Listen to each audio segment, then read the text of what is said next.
911, what is the address of your emergency? 78. Help! Aliens about 1 operator 6180. What's the address of your emergency?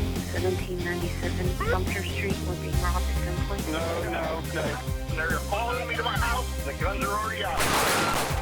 She's shooting. Okay.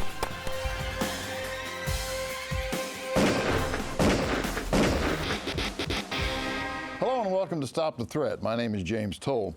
On today's episode, we take you to the Grand Canyon state of Arizona for a reenactment we call Knock Kick. Thank you for joining us. Thank you for coming back this week. We're going to look at a home invasion. The tactics are a little different than some of the home invasions we've seen in the past.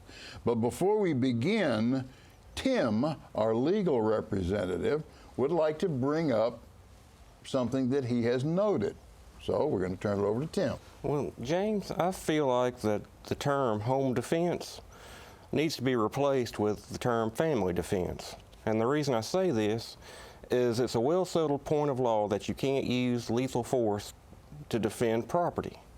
And by saying home defense, you're implying that you're defending four walls and a roof. Whereas if you use the term family defense, it's more accurately portraying that you are defending the lives and health of your family. That's just my 2 cents. I think it's a good point. I know that we have a large number of attorneys who do watch the show. Please get a hold of me on one of the social media channels or send me an email. Let's discuss this. I'm happy to turn those directly to Tim if you would like to have a more in-depth. I'm not a legal eagle by any means, but I am going to say this, that I think we've established in Texas that you can use lethal force to protect property. Well, respectfully, I would have to disagree, because even if you're not criminally charged, you can still be civilly sued, because there was a case from the 1800s called Catco versus Briney. Went to the U.S. Supreme Court, and it established in tort law that you cannot use lethal force to defend four walls and a roof. Okay. Any comments there? Well, you know, there's been a lot of discussion with the Castle Doctrine lately, and different states are passing it. I think the point of view is when they're in the house and they know you're there, you have to assume as a homeowner who is unprepared for a violent incursion on your own being that extraordinary things have to be done to protect yourself and your family when you're there. And so I think that's the view, because when there's a home invasion or anything is done within the home, it has a devastating effect on those people. They once again never look at their home the same. They never feel safe again. That is a violation of violations to go into a home and commit a crime against a family. Yeah, and I totally agree with that. But to weigh in on that, the attack is not on the home itself, it's on the person. And that's why I feel like the term family defense is a far more accurate term, and it cuts out a chance for any misunderstanding. I like the term. Well, and to extend, if I may, take the liberty of extending your idea further for the good citizen out there who is put in the home invasion situation by criminals and has to articulate, has to explain to the police and ultimately the ADA, the district attorney and so forth. We want that citizen to be educated and ready to say, I felt if I didn't do this, they were going to kill me and kill my family. Okay. I love my family. That's a lethal force option. Right, I mean, if that happens, but you need to be able to explain that and articulate it and be consistent from the moment you call the police dispatcher, if you do, through the legal ramifications if they happen. And when we come back, we'll try to answer more of that, and I'll show you part one. Don't go away.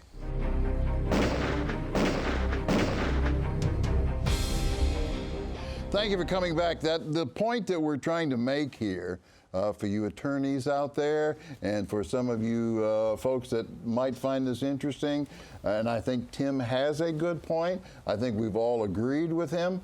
Is there anything more you want to emphasize on that? Well, just to come back to the initial point that you're not defending four walls and a roof. You're defending yourself and your family that are under that roof and confined in those four walls. That's why I feel like the term family defense is a more accurate term than home defense. But from the point of view of an attorney, you would rather deal with the phrase family defense than you would home defense. Yes, sir. And you've just given us the reasons. Anybody want to? Well, I would say, if I was faced with that, I would say I live in a house till my family's there, and then it's a home. So that's how I would look at it. Argue it. And for those people who are single, let's weigh in for them, because they may not find it necessary to use the term family defense, but they will talk about their personal defense. They are in fear. I was in fear of my life. Okay, let's watch part 1 of Knock Kick.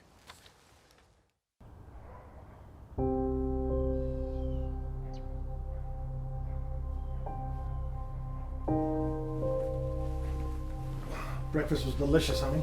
Thank you. In just a couple minutes, and I'll be ready to go. Just hear me out, guys. We find a house that looks empty. We knock on the door. If no one comes to the front door, then we kick it in, go inside. No problems. And what if they just don't want to open the door for 3 people they don't know? Well, then we'll improvise. There are 3 of us after all. All right, fine. But if we walk into trouble, I'm throwing you under the bus. Deal. I know this will work. So which house? This one. No car in the driveway. It's 9 a.m. on a Monday morning. I'm sure they're at work already.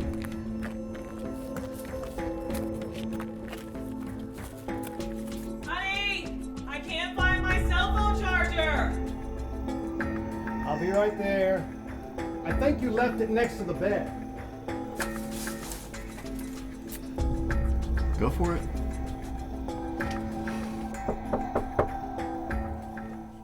I thought I heard someone at the door. Who is it? I don't know. I found it. See? No one's home. Okay, let's get in.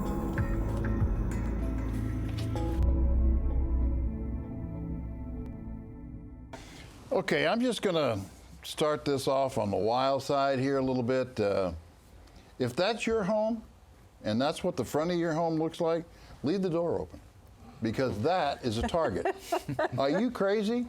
I mean it in the nicest way possible, but gee, you can't have a home like that and not expect that you are going to become a target of someone. I mean, it looks like a cave going on there. For their own safety, they have windows that they can't see out of. Can you imagine what this place looks like at night in terms of visibility? Even if they have a porch light on, the light's not going to diffuse the only good anywhere. the light's going to do is for the bad guy. Well, to help him find the front door, yes, because what else is it going to do? So I think in this case, I think what we're trying to say in a very clumsy way, and I'll take responsibility for that, that don't make your home a target. You want to make it less of a target. And we want to talk about cameras, we want to talk about lighting, we want to talk about all the correct things to do. That's a hard job there. And for people that are out there, an awful lot of people think that burglaries take place at night. And the fact is, it's just like this. Many burglars work during the daytime because people are gone. Right. So when you see someone suspicious, even though it's broad daylight in your neighborhood, coming out of a backyard or looking in windows, give the police a call.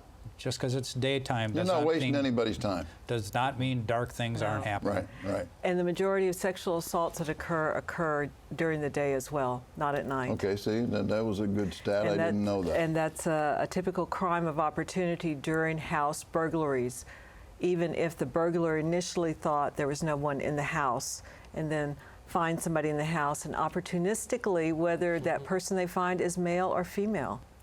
You know what? I agree with you. And a little neighborhood watch program would have been greatly appreciated here. 3 people walking down. I don't know, who are these people? Where are they going? It seems a little odd to me during the day. When we come back, we'll show you part 2, and we'll probably have a few comments to make. Don't go away.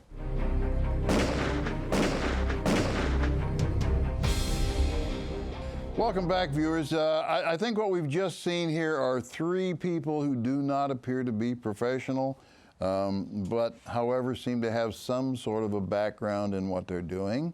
They certainly have the ability to follow through with a quasi-plan. I think we had a lot to say about that, but before we say any more, let's watch part 2, because I'm sure we'll have more to say. Part 2, Knock Kick. I thought I heard someone at the door. Who is it? I don't know. I found it! What the? Call the police.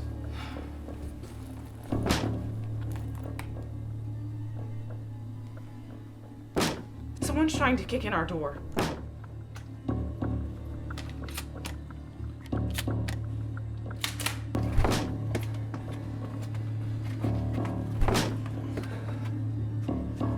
Hurry up already. Why don't you try then?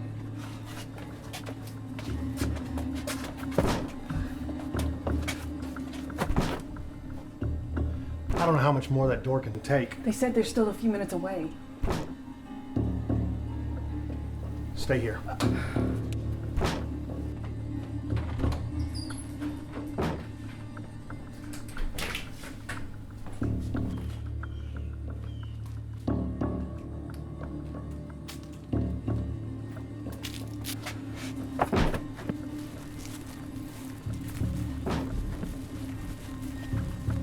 Hey! Get him! Get out of here!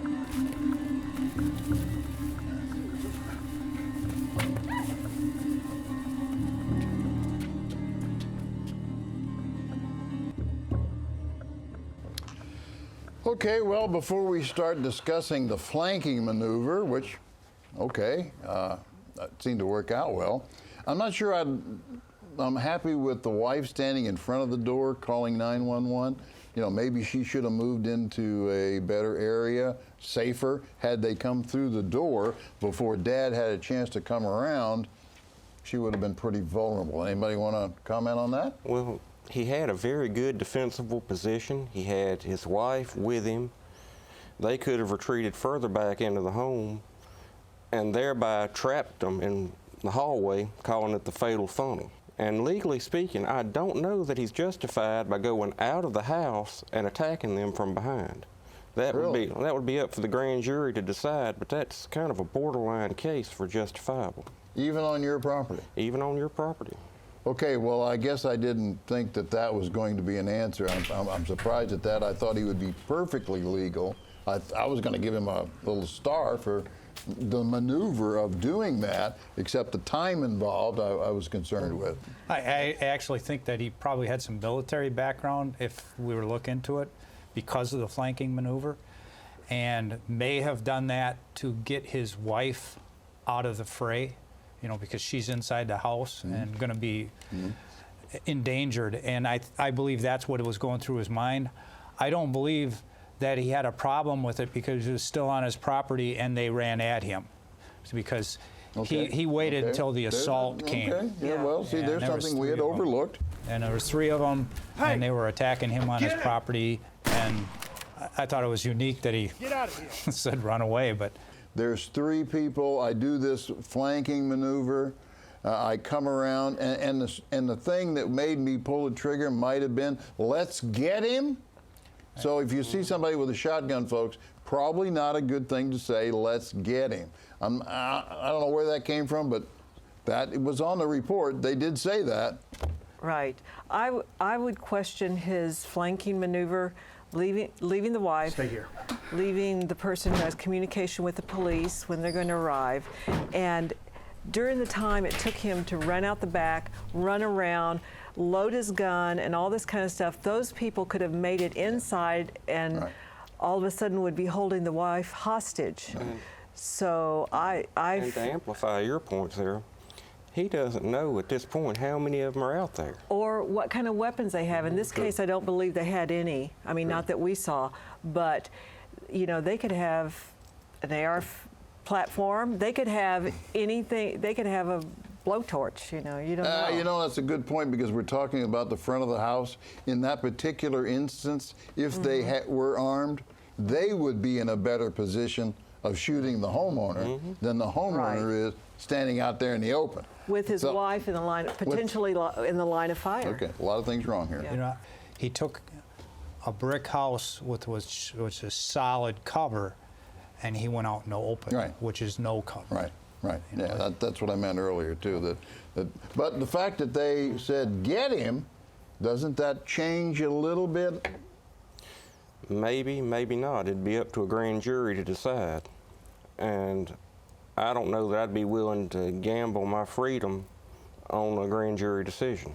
Well, a person that got to defend himself has to be concerned for imminent threat that someone's going to commit death upon him or great bodily harm. I think it's reasonable to believe 3 people kicking on your door, trying to break in, that say get him and attack him in a rush, that there's a possibility those 3 people on one can do death or great bodily harm. If 3 people anywhere in a parking lot said get him and you're armed and you defend yourself, does it make any difference whether it's on your property or not? No. Isn't that the same circumstance? Isn't that a threat? You would still be facing disparity of force. Okay. We come back, we're going to wrap this up. We'll have a couple more comments from Tim because I think he's on a path here that we want to follow. Don't go away.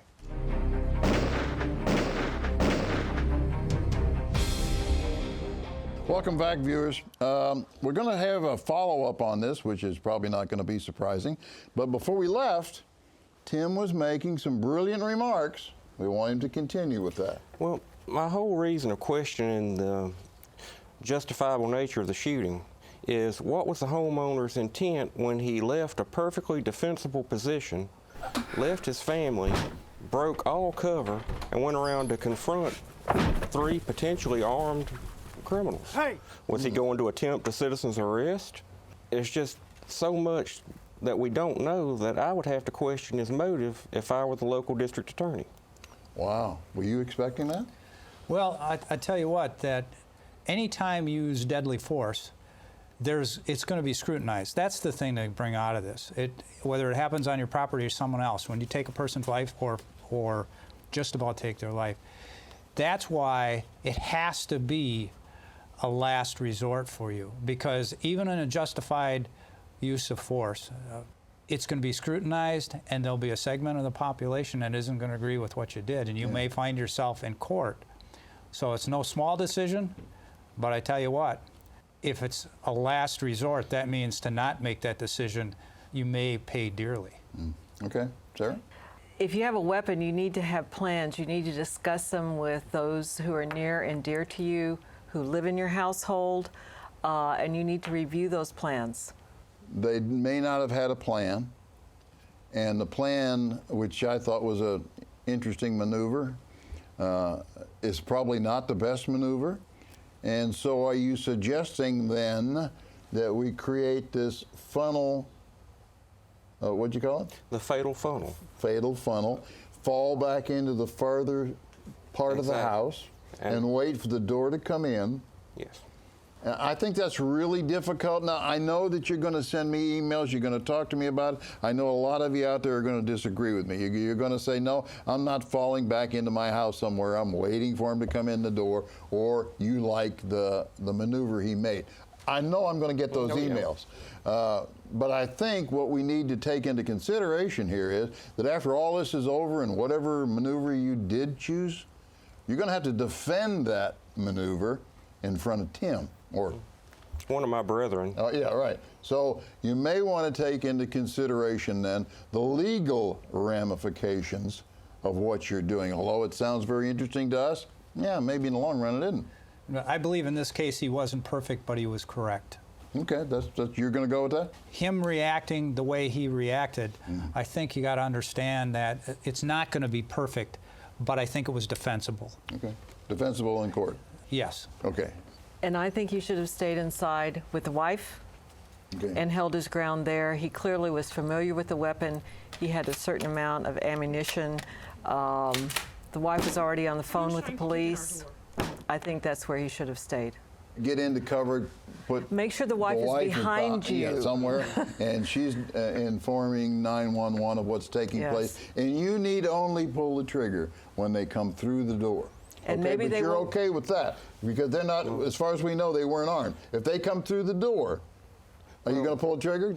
Oh, absolutely. If he had remained inside and defended that doorway, it would be completely and totally justifiable in my mind. Okay. There would not be any question, but by going outside, there's a legal doctrine in tort law called the last clear chance.